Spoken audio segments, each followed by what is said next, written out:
What is up, guys? It's me, Hacks, back at you again with another game update here. It's the week before turn-based fest for Steam. I applied for it and I got in, so I will be doing that.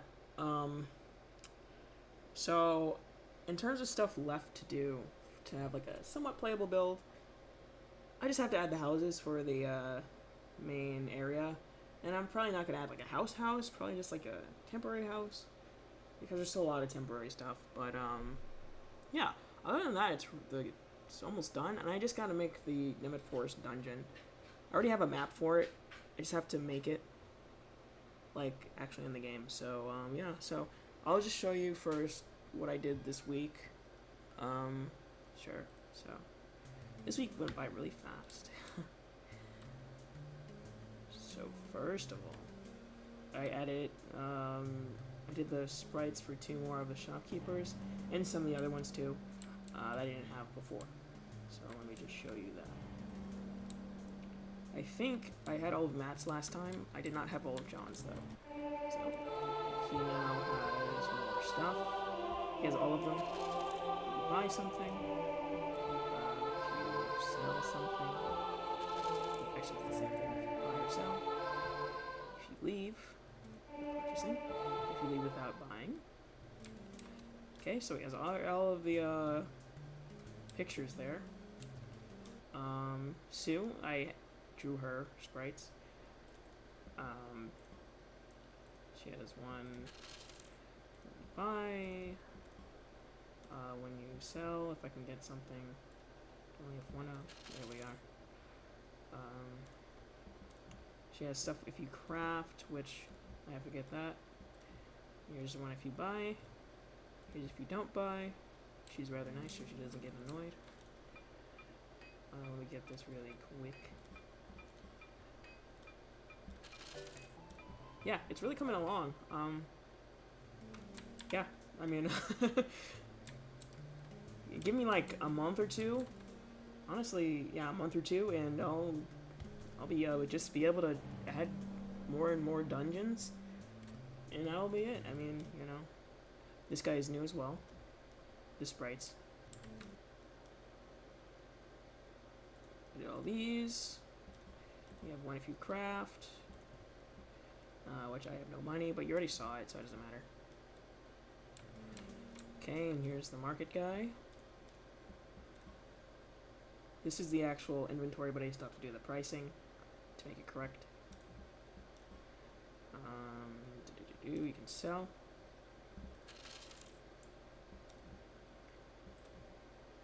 Here's one if you buy something, one if you don't buy. So there you go. So that's all of the shopkeepers completed. The only thing I have to do is add music, which, I mean, oh, I'm not a musician. I mean, I can do music, sort of. I gotta, like, somehow do it. See, the way I make music is I open up Bitwig Studio. I make, I choose an instrument that I think will fit. I make a piano roll, and then I randomly click on the piano roll until it sounds right. That's not a joke, okay? All my good music is made by accident. So, there you go.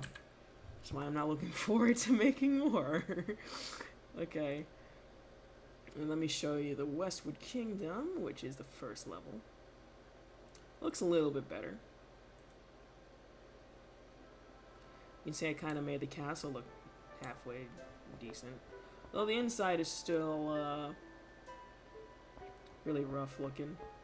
Like, it doesn't have any, you know, interior walls. But you can't walk through it, so it's completely functional. It's just, you know, looks like this. Still. Which I don't think is that bad, to be honest with you. It's an early access demo. For what it is, it's not terrible. My biggest thing was making the castle look okay, and it looks pretty good.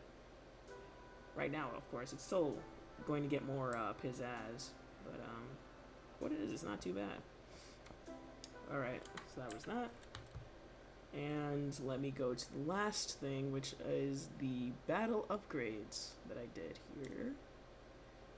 Alright, so let me just make sure that I got overdrive up. Perfect. So I coded in Dan's overdrive to work, which, yeah, it wasn't functional before. And that's because I was not a good programmer. Well, you can argue that I'm really not one now either, I guess, but I wasn't as good, I wasn't as knowledgeable, so I actually did not know how to code it, and you can see why when I show it to you, but yeah, I was like, hey, you know, it's got to be in the demo, I'll try it, give me another try at it, and I coded it like in a few, maybe like an hour or so, and there was a stupid bug where I was trying to make a float equal to another float, and it was not returning true, even though it was the same number, and it was like, okay, and I looked it up, and it's like, oh yeah, actually, when you're adding floats, there's this thing called a rounding off error, where if you add two floats, you can actually get a minuscule point error where it won't exactly be the number, because, and I'm like, okay, this is really, it's just stupid, and I spent like an hour trying to figure out why it's not equal to each other, so, anyway, that's to say if you're adding floats or subtracting floats from each other, use a greater than or equal to or less than or equal to because of that nonsense. So, yeah. Alright, so I'll show you the battle improvements here. And I gotta... Honestly, I'm gonna... I don't know about adding more to... I'm thinking, like, add a little bit of animation for each monster. Like the slime I definitely have to do because he's already kind of animated. Because I still have to add in presenting. The talisman thing I don't think I'm going to do yet. But presenting, yeah. Because that's part of the story. Anyway. So, this was it. It's high noon. So, it's based on your reaction time. So the faster you react, the more damage you do. I also painted some of these. I added this placeholder video instead of the stupid copywriting one. So there you go.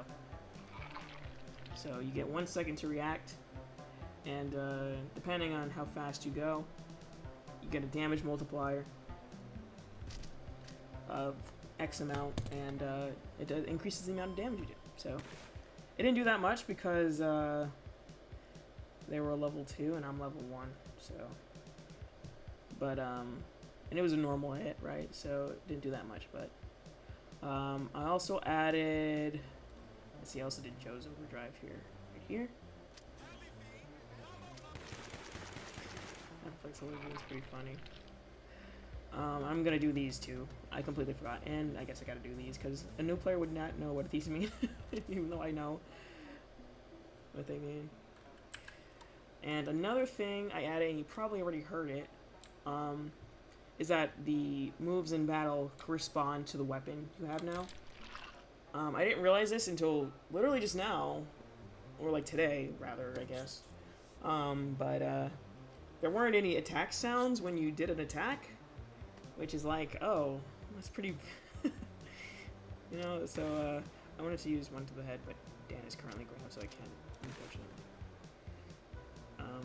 So now when you do an attack, if you're saying, like, using a gun move, it'll use the move that, the weapon sound that you have. Okay, here we go.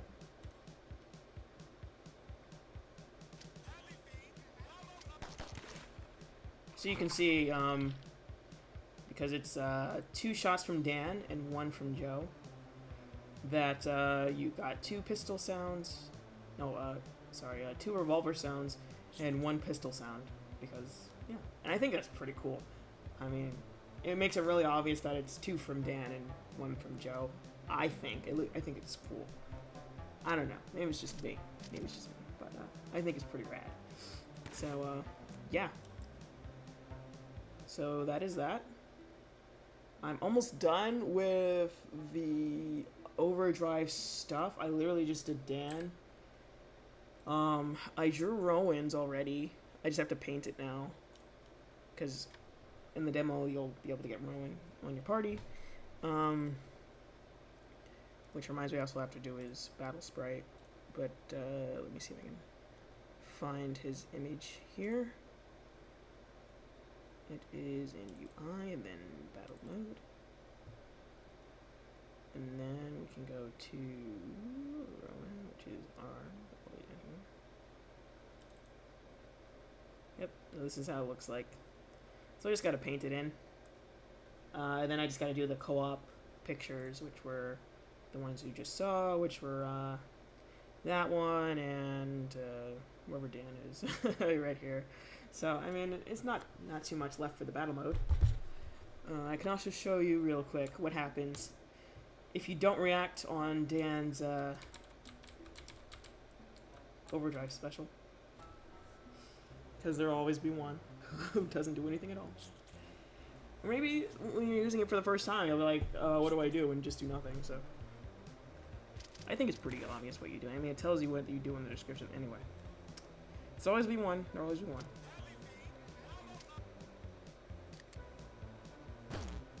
Yeah. So you still shoot, but it does 1/4 of the damage it would normally do. So I think that's a pretty, pretty good balancing there. And you might say, it's a little OP, but it's based on reaction time. So, I mean, if you're really good at reaction time, it's balanced. It balances itself out. And I think that was all. So, in terms of battle mode, it's done. All the overdrives work. All the moves work as they should. So, all I have to do, in terms of this area here, is just add in the visual aspect, make it look like a dungeon area-ish thing. I already got the spawning down. I got the shooting down here. I got the boss right there, which you probably honestly won't be able to do because I haven't drawn Rowan sprites yet, but it'll be there for next fest. I don't think it'll be there for the turn-based fest, but it might be. I'm not going to promise, but yeah. So, yeah. It's looking pretty nice. Feeling pretty good about it. Making some nice progress. So, in a week, that's when the turn-based fest is. So, either in 1 week or a little bit before it. Actually, it has to be a little bit before it, right? So, on the 29th, or maybe a little before that, I'll be releasing a new build for the turn-based fest. And it should have the entire first section and a little bit of this section here, and it'll look nicer. So, yeah, look forward to that. Yeah, I hope it does well. If it doesn't do well, that's okay, because there's Next Fest, which is like the big one where, there's journalists and stuff, which I'm kind of a little worried about, because, yeah, but I hope people like it, sort of thing. I've been working on it for a while, so, hey, I hope people like my vision too, so, yeah, I'll see you next time. Next time, on or around the 29th, I should have this area done-ish. It's looking somewhat playable, presentable, and the rest of the pictures done for the battle mode, so, yeah. Alright, see you in that.